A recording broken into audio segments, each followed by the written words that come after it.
에베소서 5장 18절입니다. 술 취하지 말라. 이는 방탕한 것이니 오직 성령의 충만을 받으라 그랬습니다.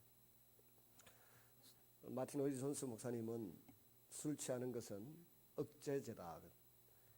그러니까 사람이 가지고 있는 모든 기능이나 인품이나 능력을 억제해서 제 기능을 발휘하지 못하도록, 능력이 100줌 있다 그러면 예를 들어 70이나 30이나 어떤 경우에는 10밖에 발휘를 못하도록 방해하는 것이 술 취합니다. 술 취하는 것만 그런 것이 아니라 마약이라든지 쾌락이라든지 돈이라든지 권력에 취해도 사람이 그렇게 되지 않겠습니까? 이는 방탕한 것이다. 오직 성령의 충만을 받아라. 이 말은 성령 충만을 유지하라는 말입니다. 다르게 번역을 하면 성령 충만을 잘 유지하라는 겁니다. 서론에 들어가서 보시면 성령 세례라고 하는 것은 우리 장로교 일각에서도 우리 교단에서도 제가 생각할 때 한 50%의 목사님들은 성령 세례란 아예 없다라고 판단합니다. 이 이야기는 오늘 이번 주간에는 처음 하는 이야기인데 성령 세례는 아예 없다. 그거는 사도행전 2장에 역사적으로 한 번 있었던 일일 뿐이다. 그러니까 아예 없다고 생각하는 겁니다. 그 이론을 믿는 사람들은 벤자민 우필드라든지 그 리처드 게핀이라고 하는 유명한 미국의 별로 유명하지 않는 그 교리학자들이 이야기를 했고, 우리 교단의 목사님들 가운데 제가 볼 때 50%는 성령 세례나 이건 없다. 사도행전 2장에 처음에 한 번 있었을 뿐이다. 그렇게 생각을 합니다. 이런 생각을 하는 사람들은 아주 고집이 셉니다. 너무너무 고집이 세가지고 이런 사람들은 방언도 없다. 그다음 병 낫는 거는 마귀의 장난이다. 마귀에게 속는 것이다. 그러고 아예 안 믿습니다. 그러니까 어떻게 보면 자유주의 신앙이나 비슷한 사고를 가지고 있는 사람들이 한 고신교회 중에도 50%, 통합측에도 50%, 합동측에도 50% 있다고 보면 됩니다. 여러분 목사님 친인척 가운데 목사님 있거다 물어보세요. 리차드 게핀. 그러니까 성령 세례는 사도행전 2장에 교회를 설립하기 위해서 하나님이 한 번 주신 것으로 두 번 반복되지 않고 오늘 이 시대에는 없다. 그렇게 말하는 사람들이 절반은 됩니다. 그러니까 여러분 이사를 가셔서 어디 고신교회를 찾아간다 하더라도 그런 목사님이 목회를 하고 있는 현장에 가면 아마 금방 분위기가 느껴지고 답답할 겁니다. 근데 그 외에 나머지 이제 50%, 저 같은 사람들은 오늘 우리가 이야기하듯이 성령 세례는 처음 믿을 때 한 번이 많은 것이고 성령 충만은 그 이후에 계속해서 반복되는 것이다. 이렇게 주장을 하는 겁니다. 여기에 우리 교단 안에 이렇게 두 부류가 있다는 거예요. 그 다음에 또 이제 순복음이나 캐톨릭 같은 경우에는 성령 세례라고 하는 것은 거듭난 성도들이 능력을 받기 위해서 능력을 받아야 된다. 방언을 비롯해서 특별한 능력 있는 그런 은사를 받기 위해서 반드시 체험해야 될 두 번째 경험이다. 제2의 축복이다. 그렇게 말해요. 성령 세례는 제2의 축복으로 반드시 있어야 한다. 이렇게 주장을 하는데 이 사람들은 한때는 지금은 그런 주장을 안 하는데요. 방언받은 것이 성령 구원받은 증거다까지 이야기를 했어요. 찰스 파엠이라는 분이 1900년도에 그런 이야기를 했죠. 오순절 계통의 치유사역자인데. 근데 이제 그런 견해가 있고요. 근데 이런 제2의 축복이고 경험이다 이렇게 말하면 교회 안에 있는 많은 사람들이 상처를 입어요. 그런데 방언을 하지 못하는 성도들이나 또 그냥 특별히 어떤 은사가 있는 게 드러나지 않는 성도들은 우리는 버린 자식이가 이런 생각을 하면서 굉장히 외롭고 쓸쓸해져요. 그래서 아마 오늘 제가 소개하는 이런 이제 견해, 이런 견해가 어떻게 보면 가장 좀 중도적인 입장이고 또 제가 볼 때는 성경적이다는 그런 생각이 드는 겁니다. 그렇다고 해서 저 같은 은사를 경험하고 사용하는 사람의 입장에서는 제2의 축복이라고 하는 말도 전혀 부정하기는 어려운 그럴 수도 있겠다는 생각을 종종 하기도 합니다. 그러나 성경을 가지고 깊이 연구를 해보면 오늘 8페이지에 소개되고 있는 성령 세례와 성령 충만의 차이, 성령 세례는 처음 예수 믿을 때 일어나는 것이고 성령 충만은 늘 우리 속에 존재하지만 특별히 그건 인격적이고 내적인 충만함이고, 그 다음에 특별히 일을 할 때 어떤 사역을 하고 기도를 하고 설교를 할 때 나타나는 성령 충만은 외적인 충만이다. 다르게 표현하면 사역적인 충만이다. 그렇게 말하는 겁니다. 그러면 사역적인 충만이라고 하는 건 뭘까요? 베드로가 한번 설교할 때 3,000명이 감동을 받고 회개를 했어요. 그러면 이게 사역적인 충만이에요. 그 다음에 또 베드로가 성전 미문에 앉은 안전뱅이를 내가 금과 은은 없어서 네게 못 주지만은 곧 나사렛 예수 이름으로 명령하니까 일어나서 걸어라. 그렇게 이야기할 때 그것은 뭡니까? 사역적인 충만이라는 거죠. 인격적인 충만이라고 하는 것은 그냥 자기 혼자 있어도 늘 하나님과 교제하는 듯한 기쁨이 있고 만족이 있는 상태를 가리켜서 인격적인 충만이다, 내적인 충만이다 그렇게 말합니다. 구약 시대에는 가만히 보면 이 외적인 충만, 사역적인 충만은 많이 나타났습니다. 근데 내적인 충만은 없었다 이렇게 단정지어 말하는 분들이 많아요. 근데 가만히 보면 그 다윗이 내게서 성신을 거두지 말아 주십시오라고 기도한 거나 여호수아에게 하나님의 영이 머물러 있다라고 하나님이 모세에게 이야기했을 때 이렇게 가만히 보면 여호수아나 다윗 같은 경우에는 내적인 충만함도 있었다고 보아야 하는 것이 맞지 않을까 그렇게 생각을 합니다. 근데 일반적으로는 내적인 충만은 구약 시대는 없었고 신약 시대에만 예수님 오신 이후에만 있다 이렇게 말을 해요. 그 이유는 예레미야 31장 31절 이하에서 34장 그리고 에스겔서 36장 26절 27절에 의해서 성령님이 내적으로 충만하게 임하셔야만 율법을 깨닫고 이해할 수 있는 능력이 생긴다.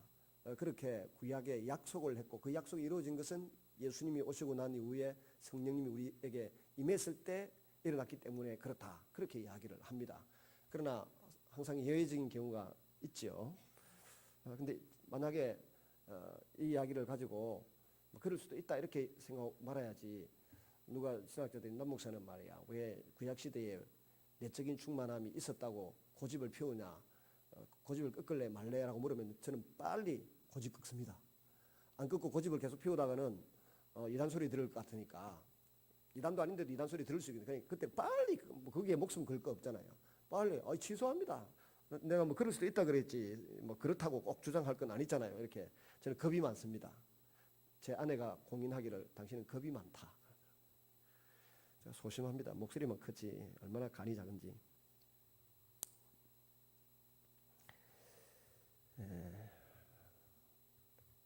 그 인격적인 그 8페이지 2번에 A의 2번 성령님의 인격적인 역사로 말미암는 성령 충만. 이거는 우리가 하나님의 성품을 닮아가기 위한 것, 예수님을 닮아가기 위한 내적인 것이죠. 죄를 미워하고 또 사람을 사랑하는 그런 마음이 막 일어나서 인격적으로 충만하게 됩니다. 성경에는 7 안수 집사를 세우는데 사도행전 6장에 그 성령과 지혜가 충만하여 칭찬 듣는 사람 7을 택하라. 이 사람들은 인격적으로 늘 성령 충만했다는 겁니다. 천국에 대한 소망이 있고 자기 부족을 알고 겸손히 처신하고 사람을 사랑하는 마음이 있고 일 처리할 때 지혜롭게 잘하고 뭐 이런 일이 있었다는 겁니다. 그리고 10은 지속적이고 또 기쁨과 평강을 지속시키는 일입니다. 그러니까 사역적인 측면이다 인격적인 측면 구분이 되시죠? 그냥 혼자 있어도 행복하고 즐거운 것, 많은 사람들 틈에 있어도 빼앗기지 않는 개인적인 만족과 행복이 있는 것, 이런 것이 성령 하나님의 인격적인 충만함으로 우리 속에 거하시는 것입니다. 근데 요즘은 사람들 많이 있는 곳에 보면 니네나 할 것 없이 전부 다 핸드폰하고 충만합니다. 아주 친밀해요. 횡단보도 교회 앞에 지나가는 걸 보니까 저도 며칠 전에 핸드폰 들고 이렇게 보면 가니까 제 아내가 옆에 쿡 찌르더라고. 여기 보니까 아들도 전부 핸드폰 들고 하나는 들고 막 이래가지고 횡단보도 다 건너고 있는데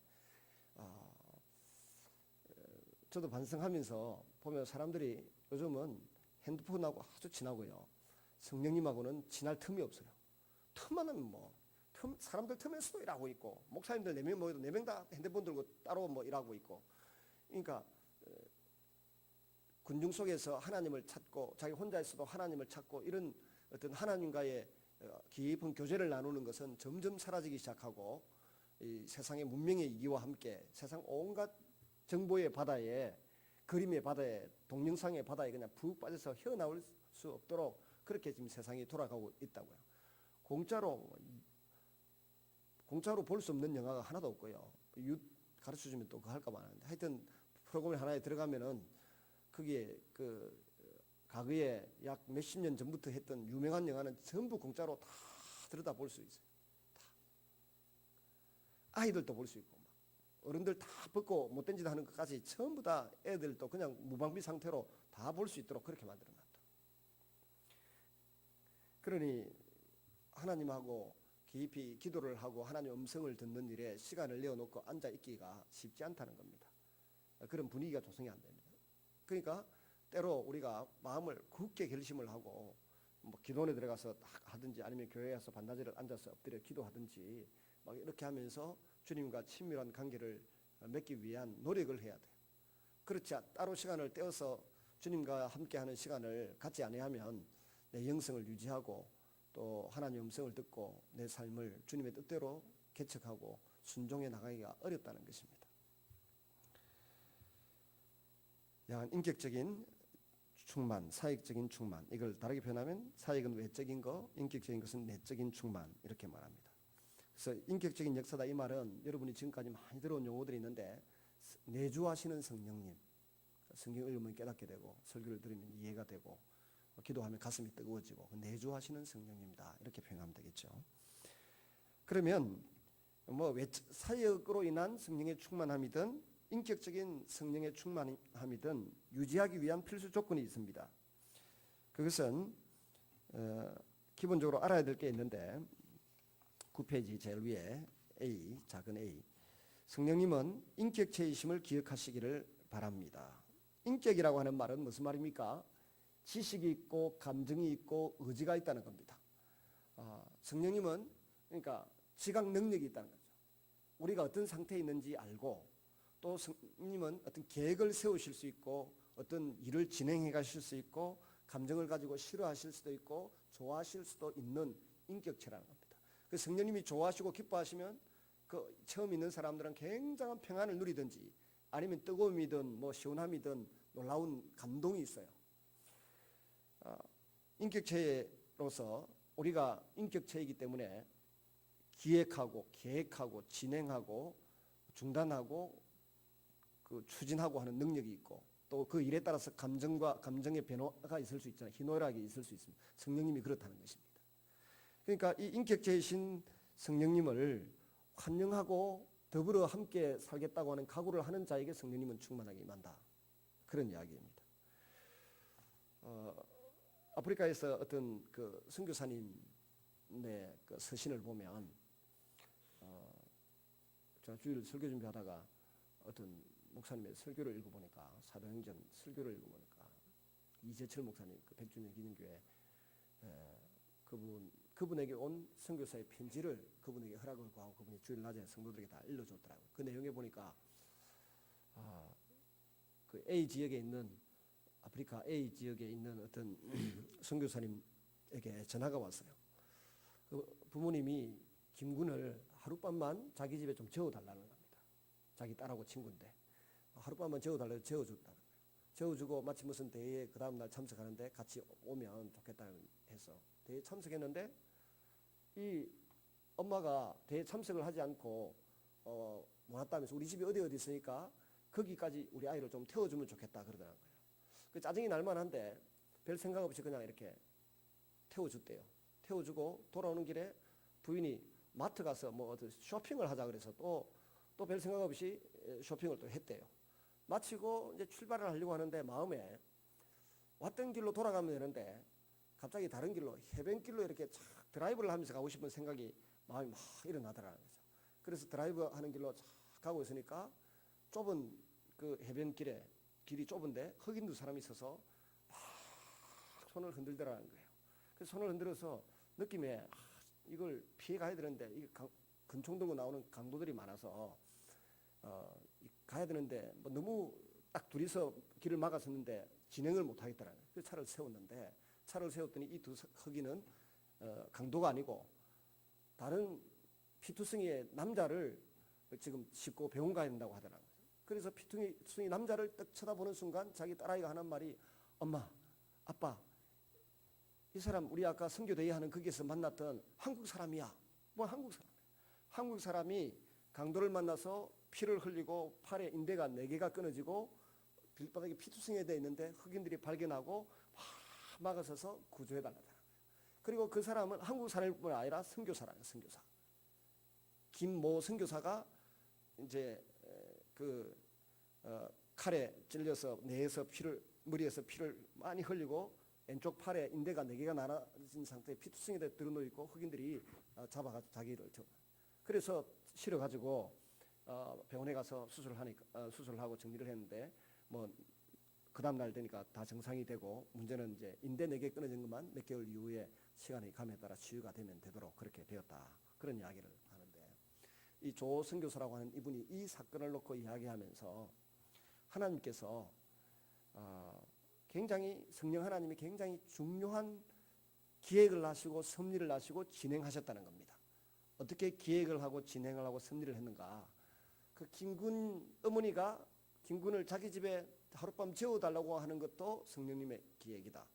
그 다음에 선교 컨퍼런스에서 만나기로 했는데 그 어머니가 무슨 일이 있어서 안 오고 자기 집에 아이를 태워달라고 한 것도 하나님의 계획이다. 오다가 아내가 마트 들러서 슈퍼마켓 뭐 쇼핑하는 거 남자들은 되게 싫어하거든요. 되게. 요새는 좀 착해져 가지고 그러면 들어줄 용의가 있는데 옛날 같으면 니 혼자 해라라고 내려주고 가버리죠 그냥. 요새도 아마 니 해라 하고 지 혼자 가버릴 거예요. 남자들 대부분 그거 별로 좋아하잖아요. 쇼핑하는 거. 근데 그 쇼핑도 즐겁게 하고 어떤 길로 돌아가면 되는데 괜히 그저도 말로 객강실이라는데 해변으로 쭉 둘러가 가고 싶어서 그 길로 딱 가는데 이 선교사님 표현에 의하면 그 모든 일 하나하나 순서 신호등 하나 달려가는 속도까지 먼저 지나가도 그 사람을 구출을 못했을 거고 이 사람이 김 선교사가 피투성이 되어 있는 상태에서 손을 들 때 지나갈 수 있도록 하나님이 성령님이 섭리하셨다는 겁니다. 그래서 이 선교사가 생명을 건졌을 뿐만 아니라 문제는 이 선교사의 일생에 구출한 조 선교사 말고 피투성이 된 그 선교사의 일생에 이 모든 스토리를 전해 들었을 때에 그냥 평안히 한번 인생을 사는 것보다 강도에게 돈을 뺏기고 피투성이가 되고 인대가 4개 끊어져서 다시 병원 신세를 지고 이렇게 다 했지만 이 강도 만난 김 선교사는 하나님의 특별한 간섭과 개입, 인도하심을 경험해서 더 귀한 사역자가 될 것이다. 그걸 자기는 확신한다는 거예요. 우리가 생각할 때는 그런 일을 생기게 하지 말지. 아니라 하나님은 자기 백성을 훈련시켜 가는 데 있어서 때로는 어려운 일을 허락하셔가지고 그 속에서 연단을 시키고 훈련시켜서 정금같이 귀한 일꾼, 다이아몬드 같은 금강석 같은 일꾼으로 만들어내시는 계획과 섭리를 작동시키시는 분이라는 겁니다. 성령님은 그런 인격체라는 거예요. 한때 제 아내와 제가 우리 친구 목사님을 보고 그렇게 말한 적이 있어요. 당신이 목사님이 고난당하는 것이 때로는 부러울 때가 있다. 얼마나 크게 들어 쓰시려고 그런 고난을 허락하는지 모르겠다. 때로는 부럽다. 하나님 아마 크게 들어 쓰실 것이다. 그렇게 위로하고 격려를 해줬는데요. 그 위로와 격려는 입에 그냥 입에 발린 말이 아니었어요. 그 당시에 한 10년 전인데 저희 부부는 정말 그 친구가 당하는 고난이 너무 극심하고 힘이 들던데 우리의 눈을 열어주셨어요. 제 아내와 저의 눈을 열어주셔서 아마 저 친구를 하나님이 크게 들어 쓰실 거다. 그래서 저런 어려운 그 고난의 윤곽로를 거치게 하는 것 같다. 그렇게 내다보았고 본인한테 이야기를 했는데 말은 위로가 된다 하긴 하더라고요. 하는데 지금 하나님이 귀하게 쓰는 것을 보게 됩니다. 그래서 우리 성도들이 어떤 고난을 극심하게 당한다. 이웃이 당한다. 이웃집에 자녀가 당한다 할 때 까불듯만은 잘 됐다. 그렇게 하면 안 되고 하나님이 저 친구를 어떻게 들어 쓰시기 위하여 저런 고난의 자리에 집어넣나.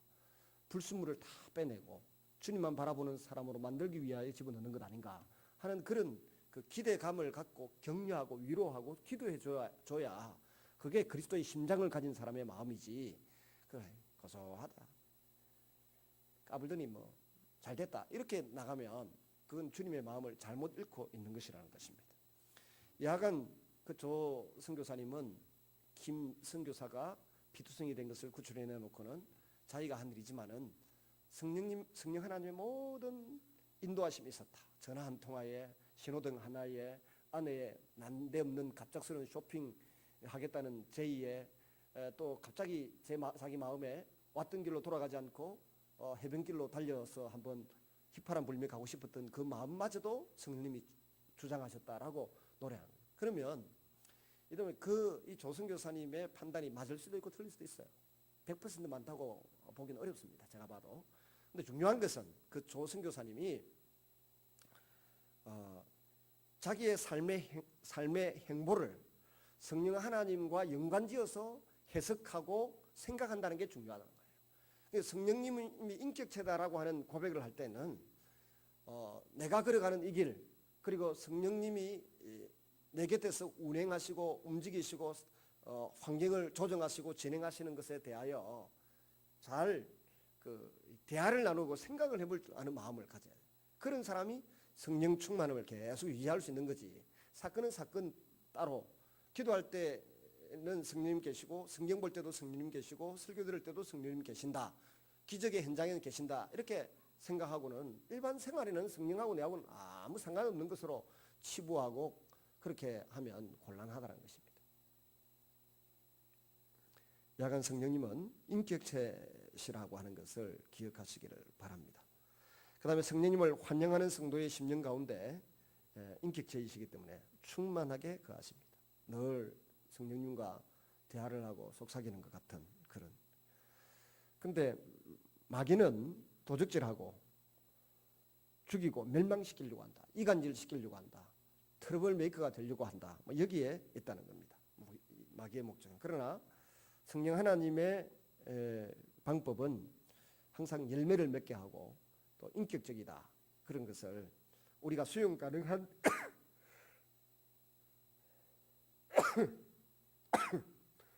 죄송합니다. 수용 가능한 방법으로 우리 가운데서 일하신다는 겁니다.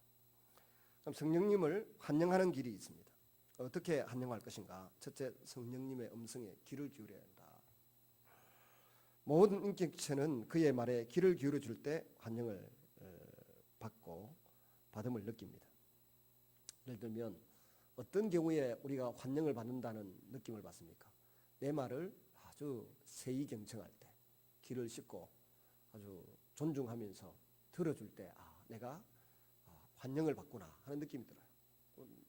남편이 아내들은 말을 많이 하고 싶은데 남편들은 직장에서는 많이 이야기해 놔놓고 집에 들어오면 됐다, 시끄럽다, 많이 알아 해라, 뭐 그러고 몇 마디 안 하잖아요. 경상사람.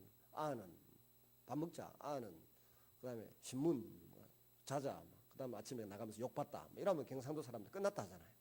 근데 보통 부인네들은 남편과 많은 이야기를 하고 싶어요. 오늘 아가 막 눈을 뜨고 한쪽 눈을 뜨고 나를 윙크를 하더라. 지금 영한데 그 다음에 막 우리 아가 천재라고 저 밑에 있는 뭐 끄집어내는데 도구를 먼지트리를 이용해가지고 빼내더라. 그 다음에 또 우리 아가 크나 둘째 있는데 그 중에 한 놈은 천재더라. 한 놈은 선반 위에 있는 거를 못 내려가지고 낑낑거리고 합의 이라는데 한 놈은 오더만은 의자를 하나 탁 가져가 탁 거기에 서갖고 이리 내리려고 하더라. 머리를 쓸 줄 알더라. 그 하는 천재더라. 하나 저건 어리비다. 우리 아버지가 우리 두 딸 보고 하는 이야기. 하여튼 그런 이야기를 그 남편에게 막 하고 싶어 하잖아요. 그러면 남편이 잘 들어주면 이게 행복감을 느끼고 만족하는데 보통 남자들이 잘 안 들으려고 그러잖아요. 그래서 여자들이 울고 우울증 걸리고 상처받고 이제 그렇게 된다고 합디다. 마찬가지로 성령님이 우리에게 늘 속삭이고 말씀하고 계시는데 환영, 그 성령님의 음성을 귀담아 잘 들으면은 성령님이 나를 환영하고 나를 기뻐하시구나 싶어서 우리에게 좀 더 충만하게 말씀하시고 이게 습관이 되고 훈련이 되면 나중에 친밀한 관계 형성이 된다는 것입니다. 성막의 예를 들어서 보면 성막 안에는 지성소가 3분의 1쯤 차지하고 3분의 2는 성소입니다. 오른쪽에는 떡상이 있고 왼쪽에는 등대 불빛이 있고 가운데는 분향단이 있죠. 그러면 떡상은 성도들이 하나님께 드리는 감사와 하나님과 교제를 상징하는 그런 의미의 떡상이고, 그 다음에 분향단은 향단은 그 하나님께 드리는 기도를 상징하고요. 그 다음에 그 등대의 불빛은 하나님의 말씀을 상징합니다. 근데 문제는 지성소 안에도 성소 안에도 창문이 있을까요, 없을까요? 평택에 가보신 분들은 없어요 라고 하겠죠. 지성소나 성소에는 창문이 없습니다. 그 말은 햇빛이 필요 없다는 겁니다. 자연적인 빛이 필요 없다는 거예요. 그리고 오직 뭐가 필요하다고? 말씀의 등대에서 나오는 그 빛만 있으면 하나님께 기도 드릴 수 있고 성도들과 깊은 교제를 나눌 수 있는 밝기가 충분하다는 겁니다. 그래서 교회 안에는 저는 햇빛을 좋아해가지고 창문을 온데 낼 수 없는데 많이 내놨는데 교회당. 근데 교회 성도들의 친밀한 교제 속에는 말씀의 빛만 있으면 되고 기도만 있으면 되고 그 속에서 감사가 있으면 교제는 충분히 가능하다. 세상에 어떤 빛이 필요 없다는 겁니다. 그 세상의 빛이라고 하는 게 뭘까요? 세상의 빛이라고 하는 것이 바로 비의 성령의 음성 외에는 다른 음성을 말합니다. 세상의 어떤 상식을 가지고 성도의 교제, 교회 안에 삶에 별로 도움이 안 된다는 겁니다. 자신의 이성도 때로는 도움이 안 된다. 자신의 세상 철학도 도움이 안 된다. 불신자의 음성도 도움이 안 된다. 성령받지 못한 교인의 소리도 도움이 안 된다. 아이고, 미국 교회 안에는 제가 첫 번째 갔을 때는 그 대령 출신 목사님이 되는 제법 무게를 잡으시니 두 번째 이번에 갔을 때 보니까 연세도 저보다 1살 많으시고 그다음에 이런저런 이야기를 하는데 들으니까 참 가가이더라고. 어느 집사가 교회 중심 인물인데 저를 3시간 4시간 되는 거리를 와서 픽업을 태워서 자기 교회까지 작년에도 태워가고 올해도 태워가고 했던 그런 집사님인데 세상에 첫 번째 부인하고는 이혼했고 두 번째 부인하고 14년을 샀는데 그거 놔놓고 아주 젊은 홀로 된 38살 먹은 나이는 자기는 58세인데 여자하고 하룻밤 만리장성을 쌓았다고 담임 목사님에게 자랑을 해대면서 첫 번째 여자 내보내고 보따리사 보내고 자기 이 여자하고 38살 먹은 여자하고 결혼할 텐데 목사님이 주례를 해주시겠죠? 그랬다는 거예요. 그래서 해준다고 대답도 안 했는데 이미 해준다고 큰소리 빵빵 치고 하고 다녔다는 거예요. 참. 그러니까 그런 현장에서 목회를 할 때 성경을 성경대로 가르치기도 어렵고 참 힘들겠다는 생각이 들더라고요. 근데 그런 사람이 모든 것을 좌지우지한다. 좌지우지. 돈이 있고 지위가 있다고 해서. 그러면 안 된다는 겁니다. 교회는 그런 세상 상식이나 자신의 이성이나 세상 철학이나 불신자의 음성이나 성령 받지 못한 교인의 이 목소리가 우리의 그 신앙생활의 어떤 중요한 결정 키를 좌우해서는 안 된다는 겁니다. 근데 문제는 이런 5가지의 소리가 이 세상의 빛과 같은 이런 소리가 우리에게 늘 들려온다는 거예요.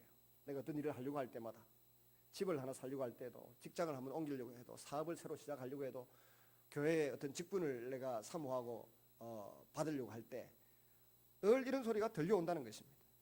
근데 이런 소리를 다 배제하고서 성령 하나님의 음성에 귀를 기울여야 한다는 겁니다. 한번 따라하겠습니다. 비를 다 배제하고 성령님의 음성에 귀를 기울이자. 이게 성령님을 환영하는 가장 중요한 원칙입니다.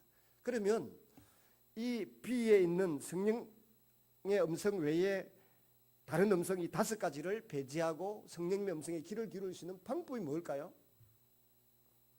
전화하고 수근거리고 불평하고 누구한테 아이디어를 구하고 이것보다 더 우선적으로 해야 될 것이 교회당에 나와서 조용히 앉아서 하나님 말씀을 읽고 기도를 하면서 성령님 내게 말씀해 주십시오 하고 성경을 읽는 거예요. 그리고 기도하는 것입니다. 그럴 때 내 마음에 주로 그 3가지 정도의 개인적인 체험이 있을 수 있는데요. 내 몸이 폭발할 것 같은 하나님의 성령님의 음성이 막 꽉 차오르는 거예요. 때로는 아주 세밀하게 성령님이 말씀하시는 것이 느껴질 때가 있습니다. 그래서 이 두 가지를 다 경험해 봤는데, 어제도 제가 온몸이 그냥 이게 산산조각 날 정도로 제게 폭발할 같은 하나님의 음성이 느껴졌는데, 그렇게 눈물이 나고 서럽더라고요. 그리고 때로는 조용히 앉아 있는데 이건 틀림없다 싶은 하나님의 음성이 있는 거예요. 우리 그 큰아이 옛날 키르기스탄 보낼 때 제가 이틀 저녁 철회하면서 울었다가 울고 마지막에 내린 결론이 내 딸이니까 내가 알아서 한다라고 하는 하나님의 음성을 들었다고 이야기할 때, 뭐 귀로 뭐가 들려오고 그런 게 아니고 내 마음에 기도를 이틀을 세우고 났는데 남는 결론이 딱 하나, 내 자식 아니고 남이로 너의 자식이 아니고 내 자식이기 때문에 내가 알아서 한다라고 하는 결론, 그 하나가 남더라고. 그걸 하나님 음성으로 받아들인 거예요. 귀로 들리거나 뭐 어디 떠오르고 그런 게 아니고 그냥 머릿속에 나중에 밤을 이틀 세우고 나니까 남는 게 그거 하나밖에 없더라고. 이런저런 걱정되는 걸 보고 다 결론을 내렸는데 그거 하나만 한 구절만 딱 남는 거예요. 그걸 하나님의 세미한 음성이라고 저는 판단한 거고, 어제 같은 경우는 그냥 온몸이 폭발하는 것, 막 사방으로 찢어질 것 같은 느낌이 들면서 폭발하는데 근심이 가득 밀려오는 고통스러운, 불안스럽기도 한 그런 일들이 제게 느껴지더라고요. 그래서 제가 오늘 오후에 세미나장에 좀 일찍 와서 책을 읽고 다시 읽어보니까 이 두 가지 이야기를 성령님이 우리에게 말씀하시는 방법, 이 두 가지를 이야기해놨더라고요. 그리고 또 하나는 이런 성령님의 음성은 하나님의 말씀의 전반적인 흐름과 일치한다는 것입니다. 이게 중요합니다. 그리고 별로 비상식적이지 않습니다. 상식에서 충분히 이해가 되고 통할 수 있는 이야기들을 성령님이 하시지, 우리를 너무 비상식적으로 이끌고 가지 않습니다. 어떤 사람은 전재산 팔아가지고 독일 오란다고 갔다가 알거지 돼가지고 오도 가지도 못한 사람도 있다 그러더라고요. 하나님 엄청 들었다고. 근데 어떤 사람은 하나님이 때로는 뭐 꿈으로도 말씀하시긴 하겠지만, 꿈을 꾸었다, 뭐 환상을 보았다, 그거 너무 믿어도 안 된다는 거예요. 그런 것을 제대로 받아들이려고 하면 하나님이 한두 차례가 아니라 여러 차례 반복하실 테이고, 아니면 가까운 사람도 함께 그것을 느끼고 하나님의 뜻을 받아들이고 이해하는 가운데 그게 일어날 거라는 거지. 나 혼자 꿈 꿨다고 해서 내 꿈이 무조건 맞다 이렇게 해가지고 행동으로 옮기면 안 된다는 겁니다. 구약 성경에 보면 꿈꾸는 자 꿈을 믿지 말아라 그랬잖아요. 꿈이라고 하는 게 사단이 주는 꿈도 있을 수 있는 거고, 무의식 속에서 일어나는 꿈도 있는 것이고, 그렇기 때문에 꿈을 함부로 하나님 뜻이 이렇다 저렇다 판단해서는 안 된다는 겁니다. 그 꿈을 가지고 잘 점검을 해봐야 돼요. 하나님의 계시는 일방적이지 않습니다. 어떻게 보면 우리 가정의 이야기 같으면 저나 제 아내에게 거의 비슷한 시기에 비슷한 어떤 하나님의 메시지가 주어진다는 것입니다. 근데 그 점을 모르고 그냥 움직였다가는 쏟기 쉽습니다. 쏟지 않는 방법, 제가 두 가지 성령의 음성을 듣는 방법을 두 가지를 다 아는 건 놔두고요. 다 아는 거는 성경 말씀 속에 하나님의 뜻이 다 있습니다. 그 다음에 또 환경의 인도하심이 있고 지도자의 인도가 있습니다. 근데 지도자의 말이라고 해서 다 믿을 게 못 됩니다.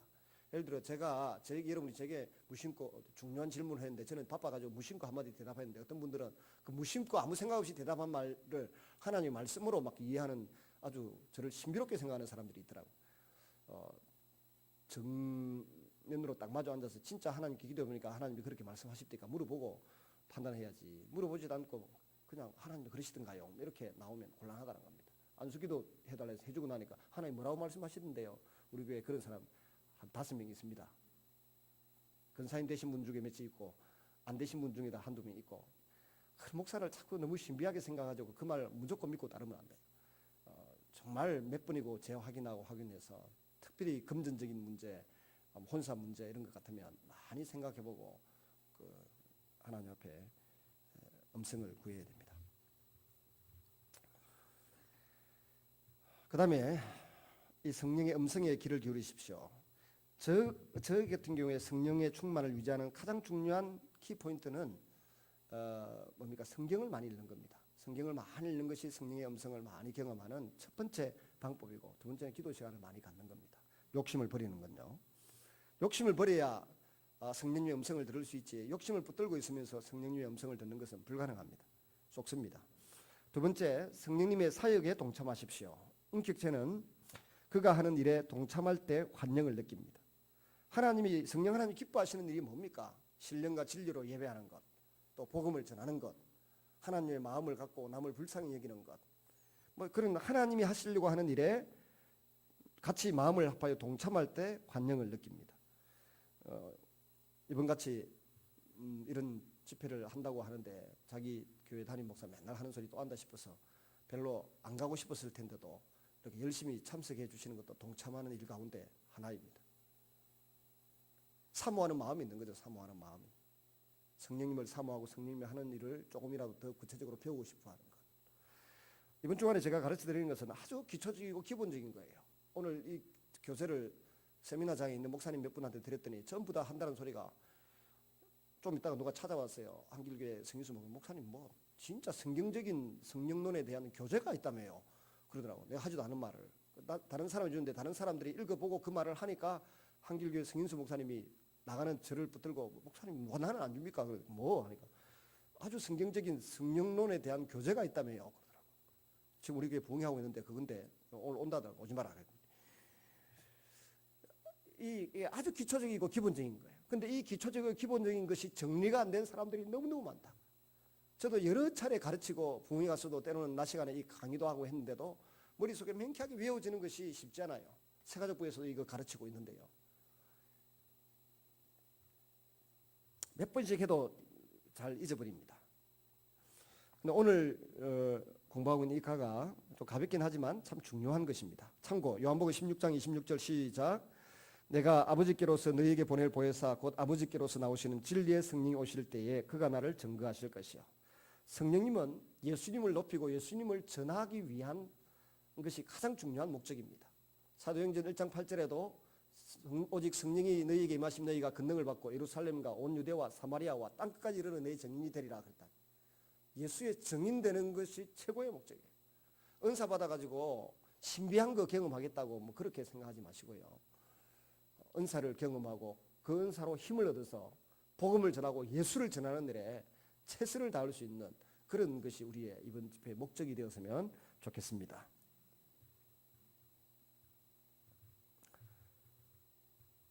그다음 10은 전도와 선교에 힘쓰는 것은 성령 충만을 유지하는 필수적인 조건입니다. 전에 어떤 하늘나라 가신 목사님인데 강조하는 것이 잊혀지지 않습니다. 성령 충만의 목적은 전도다. 동기도 전도다. 끊임없이 강조하시던데 우리가 이 일에 관심을 좀 가지시기를 바랍니다. 세 번째, 성령님의 소욕을 따라 사십시오. 성령의 소욕을 따라 사십시오. 성령 받은 성도의 마음속에는 두 가지 욕심이 있습니다. 욕구가 있습니다. 성령님의 욕구가 있고 육체의 욕구가 있습니다. 우리 생각도 마찬가지예요. 두 가지 생각이 항상 우리 속에 공존합니다. 예수 믿었다고 해서 나쁜 생각, 인간적인 생각이 사라지는 게 아니에요. 한쪽에서는 이렇게 줄줄 흘러나오고 반대쪽에서는 성령 하나님이 주시는 생각, 하나님이 좋아하시는 생각이 줄줄 흘러나온다. 둘 중에 내가 빨리 선택을 해야 돼요. 처음 믿을 때는 두 가지를 놓고 에이 도박이다 하면서 성령님 걸 선택을 해요. 제가 고3 때 그랬습니다. 에이 도박이다. 이래도 죽고 저래도 죽는데 예수 믿고 목사 되는 길을 내가 도박이다 하고 선택하자 이런 말을 했었어요. 근데 지금은 그렇게 생각, 다시 태어나도 나는 목사한다. 대신에 좀 더 빨리 일찍 열심히 성경을 준비해가지고 일찍부터 좀 충실하게 순종하며 살겠다 이런 마음은 있지만 다시 태어나면 나는 목사 안 하고 장모님 하겠다 이런 말은 할 수가 없어요. 근데 믿음이 자라면 그렇게 되는 거예요. 처음에는 육신의 생각, 인간의 생각, 성령님의 생각, 하나님의 생각 두 개가 이렇게 공존하면서 왔다 갔다 하는데 뭐가 좋아 보일까 다투는데 시간이 지나면 이건 아무것도 아니다는 생각이 들어서 그냥 무시해버리고 하나님의 생각, 성령님의 생각을 선택하는 그런 자리에까지 믿음이 자라가게 되죠. 여러분 모두가 그렇게 자라가서 나중에 인간의 생각은 눈에 흔히 보이고 가소롭게 여겨질 수 있기를 바랍니다. 성령님의 소욕은 뭐겠습니까? 어떤 사람이 나를 미워해도 용서해 주자. 내가 먼저 남이 나에게 인사하기 전에 내가 먼저 인사하자. 이런 마음들이 성령님이 우리에게 주시는 욕구입니다. 성령의 열매가 뭡니까? 의와 평강과 희락이고 하나님 나라는 성령 안에서 의와 평강과 희락입니다. 하나님 나라에 우리가 거한다고 하는 것은 의와 평강과 희락을 내 속에서 느끼고 사는 겁니다. 그래서 성령의 9가지 열매가 있지 않습니까? 사랑과 뭐 희락과 사랑과 화평과 오래 참음과 자비와 양선과 충성, 절제 이렇게 9가지 열매가 있대요. 성령은 결과를 그런 열매가 맺을 만한 결과를 도출하도록 만들어내도록 자꾸 우리 마음에 감동을 주고 은혜를 줍니다. 근데 육체의 소욕은 뭡니까? 자꾸 두고 보자. 한번 갈봐주겠다. 복수심. 절대로 용서 못한다. 이런 것들이 육체의 소욕이고 마귀가 우리 마음속에 집어넣는 생각들입니다. 그런데 성령 충만한 삶을 살려고 하면 자꾸 성령님이 우리 앞에 보여주시고 주도하시고 이끌어주시는 대로 내가 선택하고 따라가야 된다는 겁니다. 그러면 성령님이 나를 이렇게 좋아하고 내 계획과 내 마음을 이렇게 마음을 합하여 따라오니까 이 친구에게는 더 부어줘야 되겠다. 자꾸 더 부어주시고 더 넘치게 하시고 그래서 더 성령 충만한 사람이 되어가는 것이죠. 육체의 소욕은 뭐겠습니까? 육체의 소욕은 너무 자기를 자랑하고 내세우려고 할 때 문제가 됩니다. B번 두 가지 소욕은 서로 상충됩니다. 성령의 소욕을 따라 살면 육체가 피곤해집니다. 육체의 소욕대로 살면 성령님을 거스르게 됩니다. 우리 사람에게는 갈라디아서 5장 17절 같이 읽습니다. 시작. 육체의 소욕은 성령을 거스리고 성령의 소욕은 육체를 거스리나니 이 둘이 서로 대적하므로 너희의 원하는 것을 하지 못하게 하려 함이니라. 이게 균형이 잡혀야 되는데요. 성령 충만한 사람은 자꾸 육신을 학대하려고 합니다. 밥도 잘 안 먹으려고 그러고 운동도 안 하려고 그러고. 근데 뭐 그렇게 해서 성령으로 충만하게 사역되긴 하는데 육체가 약해지면 적절하게 균형을 유지하지 못하면 성령의 역사는 잘 하게 되는데 목회도 빨리 그만두고 빨리 그냥 수명을 다하게 됩니다. 울산에 있는 우리 선배 목사님 중에 한 분이 이분은 교회도 한 2,000명 모인다든가 울산 시민교회 그 이종관 목사님이라고 계신데 이분은 예를 들어 우리 교회 부흥회 와달라 그러면 이때부터 부흥회 오기 전에 한 일주일 금식하고 오는 거예요. 자기가 저처럼 오라면 뭐 오란다고 기분 좋겠다 레들 가는 게 아니고 그냥 한 일주일 동안 쫙 금식하고 지금 나이 60도 안 되는데 지금 쓰러져 가지고 벌써 뇌출혈을 한번 쓰러져가 일어났는데 더 이상 목회를 할 수가 없어서 그만두고 지금 후임 목회자를 구하고 있어요. 울산 시민교회. 그러니까 자기 성령 충만하고 성령의 인도를 받는 건 좋은데 그것을 충분히 성령 사역을 감당할 수 있을 만한 육체의 뒷받침이 있어야 돼요. 뒷받침.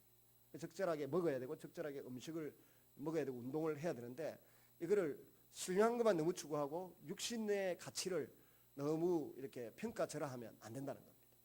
반대로 육신을 건강하게 만들기 위해 가지고 온갖 좋은 거 많이 먹잖아요. 우리 교회도 보면 보조식품 많이 먹는 사람이 있어요. 병원에 약 많이 먹고 건강 보조식품 많이 먹는 사람인데 한번 따라합니다. 약원병. 우리 교회 저기 건강 보조식품 좋아하는 분들은 비타민도 너무 좋아하시는 분이 계시더라. 누구라고 내가 뭐 밝힐 수는 없지만 저도 하루에 2알 내지 3알을 먹는데 제 아내는 옆에서 500mg 먹으면 되는데 당신은 오늘도 제가 2000mg를 먹었어요. 1000mg 먹으면 된다든가 1000mg 먹으면 된다는데 제가 2000mg를 먹었으니까 가용인데 그 서울의 예일대학 독극물 서울대 그 약대 교수였고 독극물 전공하고 오신 그 유명한 교수님이 그러더라고. 자기 그 서재에 보니까 책장에 보니까 전부 걸려 있는 책들이 주요 베스트셀러가 약원병이라. 약을 많이 먹어서 걸리는 질병이었어요. 이 현대인의 병입니다. 그러니까 약을 하루에 종류를 제 생각에는 3종류 이상 드시는 분은 그 약원병이 뭔가라는 책부터 사가지고 읽어보고 약을 그래 3종류 이상 드셔야 돼요.